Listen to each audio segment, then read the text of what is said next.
ছোট্ট আমিনার সততা। এক ছিল ছোট্ট মেয়ে, নাম তার আমিনা।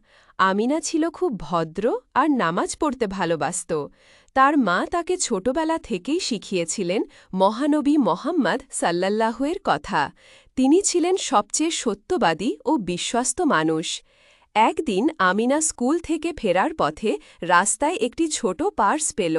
পার্সের ভেতরে ছিল কিছু টাকা আর একটি কাগজে একজন চাচার নাম ও ফোন নম্বর লেখা। আমিনা একটু ভাবল, এই টাকা দিয়ে তো আমি অনেক খেলনা কিনতে পারি।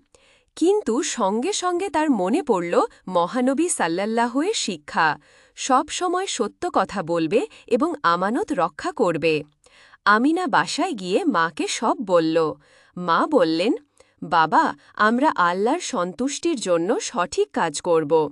তারপর তারা সেই নম্বরে ফোন করল। কিছুক্ষণ পর একজন চাচা এসে খুব খুশি হয়ে বললেন, এই পার্সে আমার জরুরি কাগজ ছিল, তুমি না পেলে আমি খুব বিপদে পড়তাম। চাচা আমিনাকে পুরস্কার দিতে চাইলেন, কিন্তু আমিনা হাসি মুখে বলল, আমি আল্লাহকে খুশি করতে চেয়েছি, পুরস্কার লাগবে না। চাচা তার মাথায় হাত রেখে দোয়া করলেন।